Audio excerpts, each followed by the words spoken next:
మనం ఇక్కడ విగ్రహం ఏర్పాటు చేసుకున్నాం. 2025 సెప్టెంబర్ 3న ఇదే పుణ్యభూమి పైన మనం శంకుస్థాపన చేసుకున్నాం. కరెక్ట్గా 194 రోజుల్లో మొత్తం భారతదేశ ఆశ్చర్యపోయే విధంగా ఈరోజు పొట్టి శ్రీరాములు గారి విగ్రహం ఈరోజు మనం ఆవిష్కరించుకున్నాం. మా రౌడీ దొండి రాకేష్ గారిని ఎప్పుడు స్పీడ్ పెంచమని చెప్తా. అలాంటిది విగ్రహం ఏర్పాటులో ఆయన స్పీడే వేరు. ఇక్కడనే ఇప్పుడు కూడా ఉంది కంటైనర్. కుటుంబ సభ్యులందరూ వచ్చి ఇక్కడనే కంటైనర్లో పడుకుని ఈ విగ్రహం ఏర్పాటు చేసుకున్నారు. కానీ ఆయన ఒక్కరే కాదు, దాని వెనకాల మీరందరూ ఉన్నారు. ఇక్కడ వచ్చిన ప్రతి వ్యక్తి ఉన్నారు.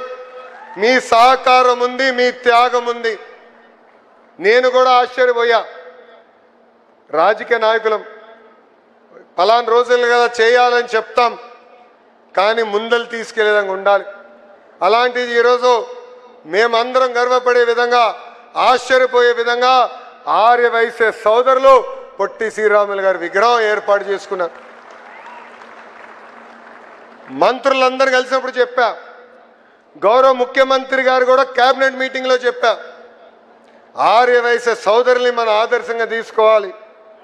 రేపు ఎప్పుడైనా విగ్రహం ఏర్పాటు చేయాలంటే అందరం కలిసికట్టుగా ముందరికి రావాలి. అప్పుడే మనం ముందరికి నడవగలుగుతామని వాళ్ళకి చెప్తాం జరిగింది. స్వార్థం లేని పోరాటం చేసిన గొప్ప వ్యక్తి పొట్టి శ్రీరాములు గారు. రాజకీయాలు చేయలే, లేదంటే అధికారం కోసం ఆయన చేయలేదు. గాంధీ గారి సబర్మతి ఆశ్రమంలో ఆయన చేరారు.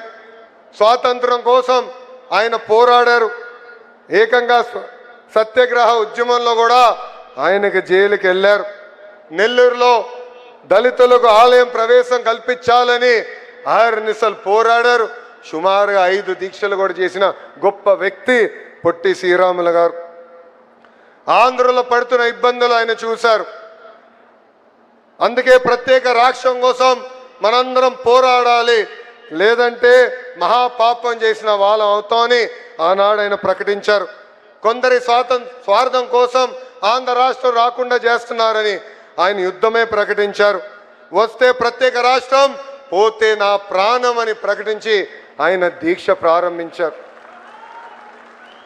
ఆనాడే చెప్పారు, దీక్షకి ఎవరైనా స్థలం ఇవ్వకపోతే పర్వాలేదు, రోడ్డు పైన కూర్చుని నేను దీక్ష చేస్తా అన్నారు. ఆయన నిత్యం పోరాట యోధుడు.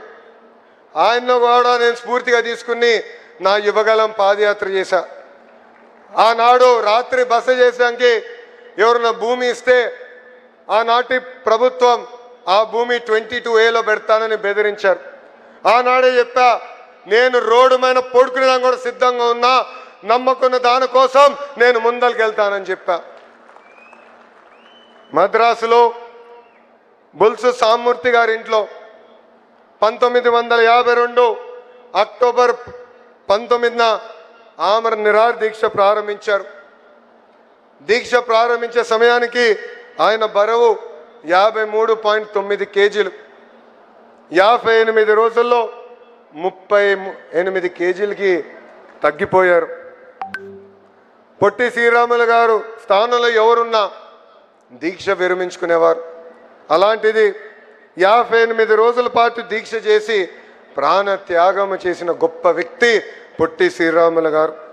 ఆంధ్ర రాష్ట్రం సాధించారు.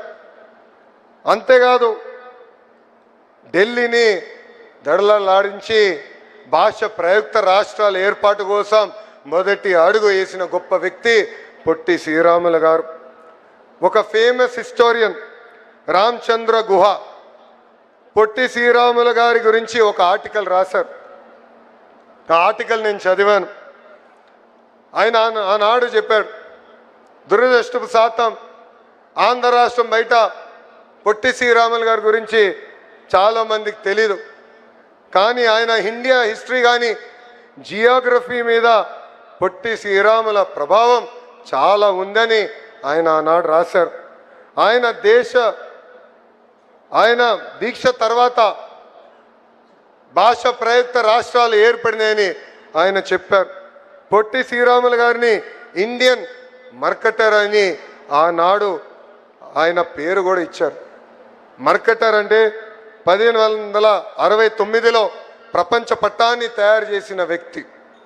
అంత గొప్ప వ్యక్తి మన పొట్టి శ్రీరాములు గారి విగ్రహం ఏర్పాటు చేసుకుంటాం మనందరి అదృష్టమని ఈ సభాముఖం మీ అందరికి నేను తెలియజేస్తున్నా.